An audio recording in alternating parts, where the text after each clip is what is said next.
Hey,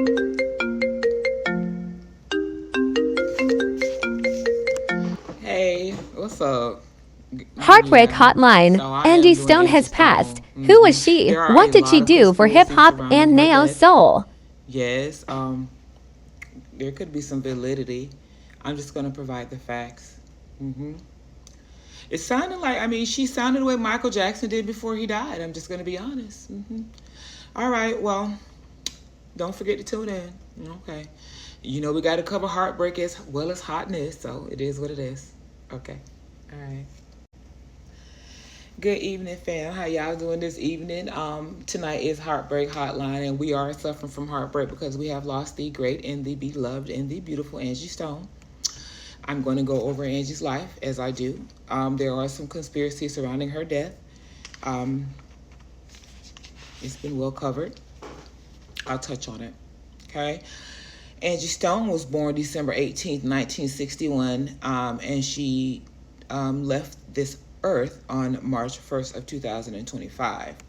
Okay, to you all who do not know who she is, she was an American singer, songwriter, actress, and a record producer. She first got her start in music with the group The Sequence, a hip hop trio. In the 90s, she was with the R&B group trio Vertical Hold, then signed with the Arista Records to release her debut album Black Diamond in 1990. The album received the gold certification by the Recording Industry Association of America, RIAA, mentioned in Neo's story as well, and created the single No More Rain. So if you don't know who she is, just wake up and turn on the radio because she is everywhere. Okay? Angie Stone was born in Columbia, South Carolina. She grew up singing gospel music at the First Nazareth Baptist Church under the leadership of Reverend Blakely N. Scott. Angie's father played a keynote in her musical career, taking her to see performances by gospel artists like the Singing Angels and the gospel group The Keynotes. So she is and was a Christian. 1979 to 1985, Angie was with the group The Sequences.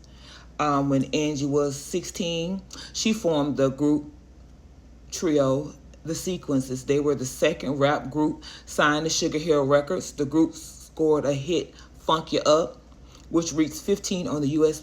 Black singles. The group eventually separated in 1985. That one over there on the left looked familiar. All of them do. I'm pretty sure your aunties had this look. The one in the middle looked just like my auntie, baby, because my auntie used to wear that hairstyle. From 1986 until 2005, Angie was with the Electric Funk Matronics.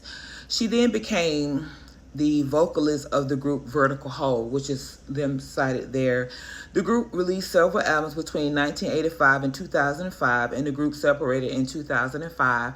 They do look funkadelic with Angie being the main attraction.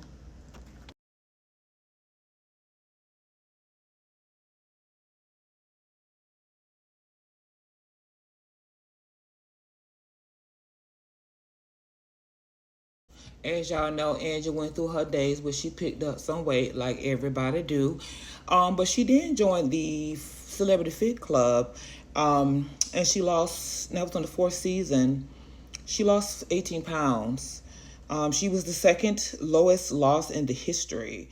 Angie also released the album The Art of Love and War. The album debuted at number 1. So I had to go back and make sure I'm saying it correctly. Yes, she had the second lowest loss. I don't know how you take that in the history of the show. So I don't know if that means she was the best, the second lowest, meaning the weight loss or what. I don't know, because weight loss and numbers are not my best friend. On a side note, in 2011, along with Nene Leakes, Angie Stone co-starred in the play Loving Him Is Killing Me, and she performed in Washington, D.C., Miami, and Philadelphia. The play was written by Theo London and also starred Tyson Beckford and Christopher Williams. In 2012, Angie Stone signed to Saguro Road Records, an in-house music recording label of Time Life, and released Rich Girl, September 25th of 2012. And actor Jamal Warner contributed a poetry slam style spoken word interlude on the record. So she's really had a very extensive career. I will include her discography in the end of this. 2015 until 2025, the album's Dream in Full Circle came about. As you also know, she had her beautiful songs that she gave to us that we all sing today. So now we're going to go on to her personal life and her children. Angie Stone is remembered, and she has 2 children. Her daughter was born in 1984 with her former ex-husband, Rodney Stone, also known as Little Rodney C. And then in the 1990s, Angie was in a relationship with neo-soul singer D'Angelo. In 1998, they had a son named Michael D'Angelo Archer II. This is Angie Stone's daughter, which they look very much so alike. This is Angie's son with D'Angelo, Mr. Send It On, Mr. How Does It Feel? Apparently, I think he was 19 and she was like 29, whatever. Okay. So that is her kids, and I'll put a picture of the son as an adult. That's her with him as a child, obviously very, very spoiled and loving by his mother. This is her with her boy. They look, like I said, very loving family. This is her and her daughter, her twin. They're very much hurt by the loss of their mother. FYI, in March of 2015, it was reported that Angie had been arrested for assaulting her 30-year-old daughter. She probably tried a child. She probably had to knock some sense into her. It happens. Now we're going to go on to Angie's illnesses. In 1999, Angie was diagnosed with type 2 diabetes. She was the FACE, F-A-C-E, Fearless African Americans Connected and Empowered. She was the face of that group. The program was sponsored by Eli Lilly. She was also on there with Anthony Anderson, but I didn't put his picture up because he ain't got nothing to do with this. And company, which helps African Americans understand their risk for diabetes, because we need to understand how important it is that we eat right. We need to focus on that. Angie was an honorary member of Zeta Phi Beta.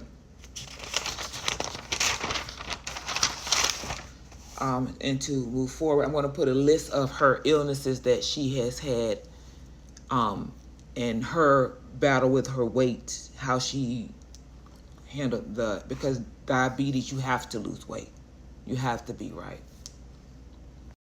This is a list of the things that Angie did to lose weight. She lost weight through gastric sleeve surgery, a vegan diet, and exercise. She said that she feels more energized and mentally focused after losing weight. She had the gastric sleeve, which helped her control her portion sizes. She adopted a vegan diet, which she said helped her maintain the weight loss and improve her energy level. And she started with light cardio and eventually added strength training exercises, which is what you need to do to fight for your health in your life. Angie was unalive in a car accident near Montgomery, Alabama on March 1st, 2025 at the age of 63.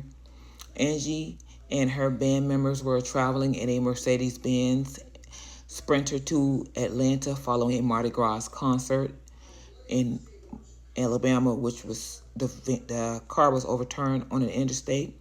Angie was 65 and she was the only one that was lost in that accident. Angie was in a battle or trying to get her royalties back. She had started to discuss the things that she was not being paid and the things behind the scenes. She was reminding me of Michael Jackson and the way that he sounded towards the end of his life. So let's just remember that they go and they give all of themselves, but at the end, they have nothing. So we need to keep her family in prayers, and rest in peace to Angie Stone.